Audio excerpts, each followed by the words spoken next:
Hello guys and welcome. Today I'm going to be talking about lifting skill and ability. I believe this is legitimately the most important lifting factor, and it's not being taken seriously enough in the internet YouTube space. Before I proceed talking about it, first I just want to say please don't do steroids and always train safely. Additionally to this, I would like to add I will not be stating any studies. It will just be what I have learned from them and from various professionals and video sources.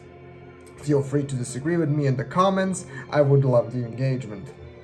Now, allow me to begin by saying that obviously steroids are a huge factor in muscle gain, but I will not be discussing them as this is about your potential as a lifter, not about abusing drugs.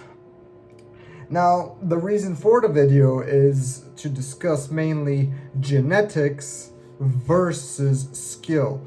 Currently, there is a huge wave of influencers, let's call them, saying that genetics are the biggest factor in your physique and how much muscle you will build. And I sort of disagree with this. I believe your lifting skill is more important than your genetics. This is all considering you are training consistently, of course, and that you are also eating properly. Sometimes you can gain muscle without eating properly, but this is generally a good requirement.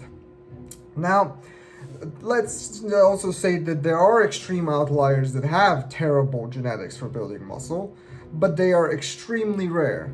They are as rare as you have Mr. Olympia competitors. For every genetic freak you have that can go to the Mr. Olympia, of course they're also on steroids, but they're still genetic freaks on top of that, you have a genetic loser on the other end.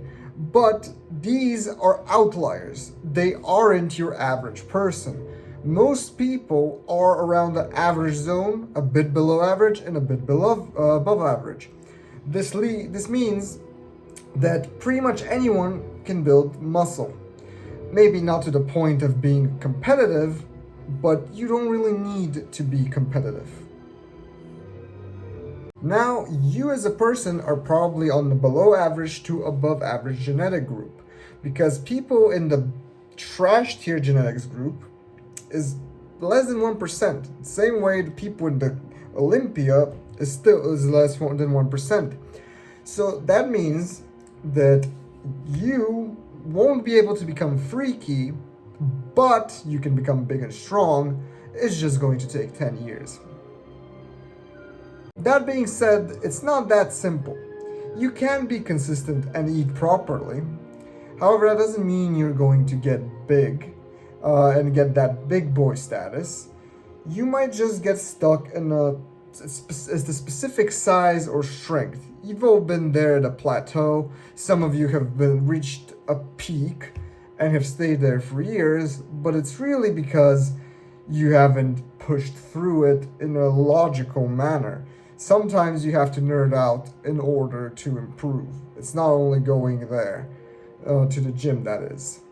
Now, I'm going to address 4 factors which you need to improve on in order to become better in the gym. They are absolutely required, and you can't really skip any of them, even though you will progress so long as you are progressing one of them. But if you only focus on one of them, you will reach a peak at it because you require the others to boost every single one. It's sort of they sort of work individual of each other up until a point, and then you need to get better at the other skills in order for your best skill to improve. Allow me to begin with factor number 1, one which you have all heard of, and that is progressive overload. Everyone knows you have to add repetitions or weight to your exercises in order to improve. You have to figure out ways to become stronger and push your lift better. The point is, once it's hard, you have to continue grinding harder and harder. Some people struggle to actually get to that hardest point where they're actually training as hard as they can, because it does get very difficult to push those final reps, and it does get more difficult as you get stronger. Strength means more grind for every rep. You especially feel that on your strongest lifts. Usually those are deadlift or squats, and you can generally feel how your body gets more and more exhausted with more and more weight you put on. Secondly, you've all heard of this too, but I don't think you all do this as you should, and that is mind-muscle connection. Now, people have heard of this, and they do try different movements in order to target the muscle that they need to. A lot of science-based lifters are looking at weird angles in order to target a muscle and to feel it, but usually these, how do I even call them, movements are strange and not natural for you and require for you to throw away all of your load, which in some cases is okay, but if you're doing triceps with 5 kilograms just so you can isolate your long head, that's not really a good idea. You're not gonna make any progress with such weight. An example of what people actually do is they lower the weight of the exercise they're doing and focus on the muscle so as that they can actually train it to failure. An example of people who do this are this year's 2024 Mr. Olympia champions Chris Bumstead and Samson Dauda. Both of these guys don't max out their weights, and they lower their weights so that they can feel their targeted muscle. This can clearly be seen with their dumbbell bench pressing, especially Samson Dauda when he collabs with Sam Sulek. He lifts less weight than Sam Sulek, but he's much bigger than Sam Sulek. And the reason for this is because he is lowering his weight in order to be able to use more of his chest to contract it, because it requires focus. You have a limited amount of focus. You can spread your focus on different things while you're training. You might not even be focusing on the exercise. You need to be focused and in your muscles, as Arnold said. You have to be in there and feel the contraction with that muscle. That is the bro part of lifting. You actually have to have mind-muscle connection and move the weight with the muscle you are attempting to train. And most people limit this and do not try to push it as hard as they possibly can. And how do you do this? Well, you have to lower the weight, just the same way Chris Bumstead and Samson Dauda do, just because you cannot do it at maximum weight. There is really no magic pill for learning better mind-muscle connection. But the best advice I can give you from what I've seen in my experience is genuinely just lower the weight until you can feel the muscle. At some point, you won't have to focus on strength and can just focus on the contraction and feel the muscle. If that is not enough, push the weight until you feel a pump or a burn. Because when you feel the pump or the burn, you can feel the muscle. And once you do feel the muscle, you can do the mind-muscle connection. So if you're doing a bench press, for example, load 50% of your 1 rep max or even less. Do 15 to 20 reps and have even more you can do.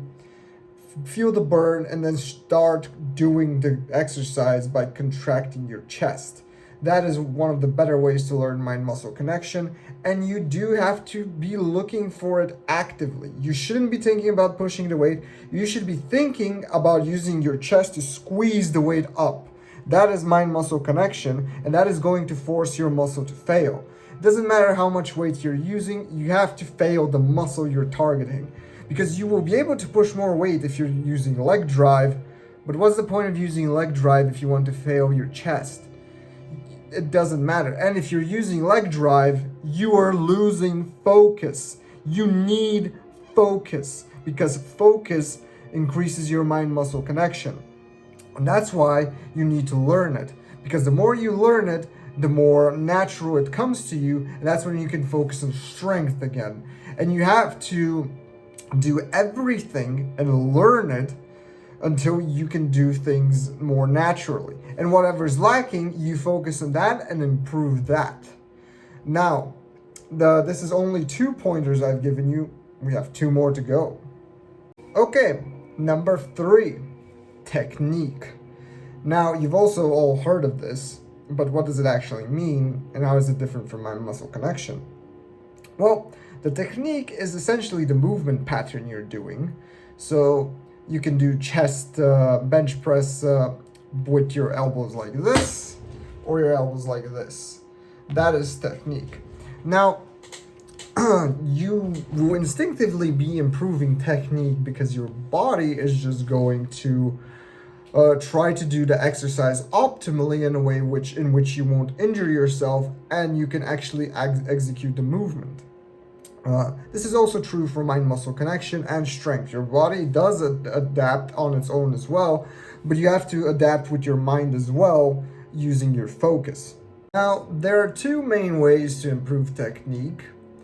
The first one is just learning biomechanics and adjusting your body to move in the way that it should for the given movement. Now, this can work, but I think it's the more suboptimal way, just because you're trying to force something and you're not sure if your body is exactly coded for that. That's where option number 2 comes, and that's just to feel it. And you have to feel where your body can do the movement. So you have to feel in which movement pattern you're going to activate the muscles you're trying to activate. This works in correlation with mind-muscle connection, and this is where mind-muscle connections becomes useful, is because it can improve your technique. But in reality, the best thing to do is actually use both science and feel to find the optimal technique. And that is to read and understand biomechanics, what your muscles are supposed to do. For example, your bicep is just supposed to flex. It's supposed to do this movement, right? So you do that, and then you start feeling. You know what you're supposed to do once you understand the science, and then adjust it by feel. And once you do get it down with feel, you can continue to progress with weight. You should be doing this with lightweight until you get it. The same with mind-muscle connection. And now you ask, how do you train both mind-muscle connection and technique when you need both focus on that? Well, first off, you need to focus on strength as well, so it's even more complicated than that. But what you actually do is just first train the thing that is the worst, that is screwing up your movement pattern the most. So if your technique is lacking, focus on technique first. Get it down and understand what you have to do. Then get your mind-muscle connection going, just so that you're doing the technique. Now, once you've got the technique down, now you can focus on the mind-muscle connection. Your body's going to be doing the technique the way it's supposed to. Now you're trying to use mind-muscle connection. And once you can consistently use mind-muscle connection with the correct technique, that's when you start using strength and start improving on the lift. Usually technique and mind-muscle connection requires 2-3 training sessions to get down to almost optimal for what you're going to do to the exercise. If you have been training for a couple of years, that is. If you're a noob, it's going to take you a bit more. And then you start adding kilograms to the exercise you're doing, and you become stronger at it. But it doesn't end there, because when you add, let's say, again, bench press, if you're doing 60 kilograms for 10 reps, and after, let's say, a year, you're doing 80 kg with 10 reps, well, it's time for you to do what everyone hates, and that's lower the weight. And why would you do that? To clean up your technique and mind-muscle connection, because now you have 33% more weight, which you're pushing, but you have new muscle as well. So you have to retrain your technique, because you might need to adjust the pattern slightly, and this comes down to feeling once again. Science isn't going to help you here. So feeling is going to help you how you should be moving it now. If you need to flare out your elbows a bit more, if your shoulders need some other positioning, if you need to arch more, you have to figure that out for yourself. Additionally, you have to retrain your mind-muscle connection a bit more as well because, as I said, now you have new muscle. Now you have more mind-muscle connection you have to learn. Now there's just more to flex. You're bigger and stronger. Guess what? You have to learn to use that muscle. So you started learning to use that muscle, and now you have a better mind-muscle connection and technique, and then you start adding strength again, and you keep progressing. Now, you will probably drop from 80 to 70 kg to clean up technique and mind-muscle connection because it's just hard to do, but you're quickly going to get back to 80 kg with the cleanup, and then you have to progress from there. And keep in mind, if you're not using mind-muscle connection and technique, you can lift more weight, but that is kind of pointless because the point is to use your chest and to get your chest bigger. You're not going to be bigger if you can lift more weight just because you're using more leg drive. And that's usually what you're losing. When you focus on mind-muscle connection, you are losing focus for strength, which in this case would be leg drive on the bench press, or potentially shoulder, using more shoulder. But you don't really need that for your chest. Now, is it going to lose you some strength? Yes. But it isn't going to gain you muscle.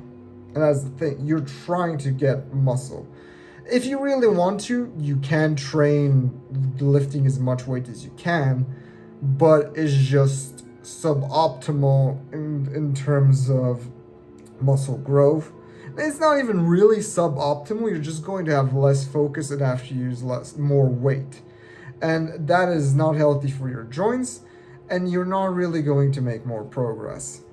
As I said, a reminder, the big guys do this. Samson Dota, Chris Bumstead. So if you think I'm talking shit, they're the Mr. Olympias. They're doing that. Chris Bumstead's won 6 times in a row. So just keep that in mind. And the fourth and final skill that you have to continue improving on is exercise selection.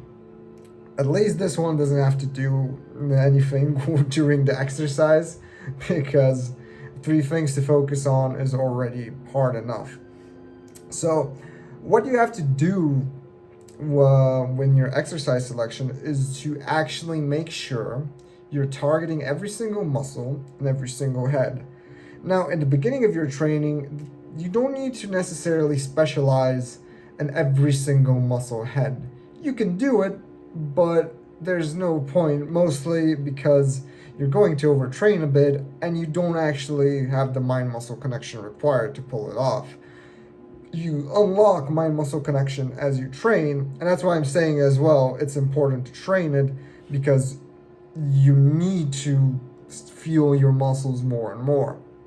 Now, how does exercise selection improve except targeting every single head of your muscle? Well, it improves by you choosing exercises which are good for you currently. Right now, you might be better off doing a specific variation of an exercise. Let's say instead of doing barbell squat, you might need to do a machine squat because your barbell squat hurts your knees or your hip flexors, whatever it is. So that would mean that you would have to change the exercise to something that fits. And that is a skill that you have to develop, and you have to understand again how biomechanics work in order to do this. Additionally, you have to know what exercises work well for you. This is mostly done through trial and error. There's really no other way to do it. Science isn't going to help you in figuring out what exercise is best for you because science deals in averages. You might be average at a specific exercise, or you might be terrible at it, or you might be incredible at it. And you can't really know that until you try it. Even though there's a statistical likelihood of whether you will be or you won't be, that you never know until you try. So you have to figure out what works for you, when it works for you, and when it stops working for you, and even when it might start working for you. So that is a skill, and you have to continue trying and building your program to include everything. Most people simply follow science-based tips and tier lists of influencers, but you might require different variations which work specifically for you. Additionally, if you do want to get big, you most likely just have to be strong at every single variation of exercise. Um, you might just need to be strong at every single version of squat in order for you to have big legs. That's just how it is. Even if you just get a big, strong squat and you can squat 200 kg, you'll probably have massive quads. But if you can do that with every single squat variation, your quads are going to be a lot bigger. And that is the difference between Natty and Juice training, is that you can reach the 200 version of kilograms of squats on the other variation of squats, and that will get you big. But if you're doing roids, you can just do the squat and continue growing because you kind of don't have a limiter there. So yeah, keep trying different variations when you hit a wall that you just cannot surpass. As long as you're progressing on something, you are making progress in the gym. If you're getting stronger at any lift, that probably means you're making gains, and you can always track that as well to make sure that it's true, which you should just be doing in general. Once you do focus on all of these 4 factors, you will be making gains. It might be slow and not as fast as you would like, but at the end of the day, everyone, even people with below average genetics, can make 15 kilograms of muscle mass over the course of 10 years. Again, this is a bit slow, but you in 10 years will be forever grateful to you now if you've made the change that causes these 15 kilograms of muscle to appear. At the end of the day, you can probably even do more. Even with below average genetics, if you're starting from the very bottom, like barely being able to bench press the barbell, you can probably make 20 kilograms of muscle mass over 10 years, even if you have pretty bad genetics. Unless you're literally the most garbage genetics that exist, you will be able to make the gains. And 15 kilograms, as I said, is even a pessimistic view on things. Most people, I truly believe, can make 20 kilograms of muscle mass, they're starting from 0, in 10 years. And that's not little. You will look completely different with 20 kilograms of muscle on you. If you're someone who has none, and you're like 55 kilograms lean, and add 20 kilograms of muscle mass to your frame, now you're 75 kilograms lean, you will look insane. Even if you won't look as big as Chris Bumstead, you will look great, and you will actually love how you look. Because that is a normal, strong physique. You will actually be strong and good looking. And there's no reason not to do that. Of this being said, you should be in training to improve for a long journey and plan how to train your entire life. Your body requires it, and you will love it as well if you find some form of training that you love. It doesn't necessarily have to be strength training. In this case, I'm talking about that. But you do have to plan around it. And admit it to yourself that you, in 10 years, will love it if you gain even 10 kilograms of muscle mass. And fucking do it. That's no excuse. So get in there, learn to improve, and get them gains, and stop complaining about genetics. Like, seriously, just go and do it. You can do it. You can gain 10 kilograms of muscle mass, even if it takes 10 years, and you will be proud of yourself if you actually do it. Okay, now after that rant, I want to just say to you guys, I do love you. Thank you for watching, and please subscribe, like the video, and leave a comment. It will really help the channel, and I would really like to continue doing these videos. I actually enjoy making them, and I do hope to actually have genuine conversations with you the guys about this stuff. Thank you very much. Hope you enjoyed watching, and I hope you'll have a lovely day.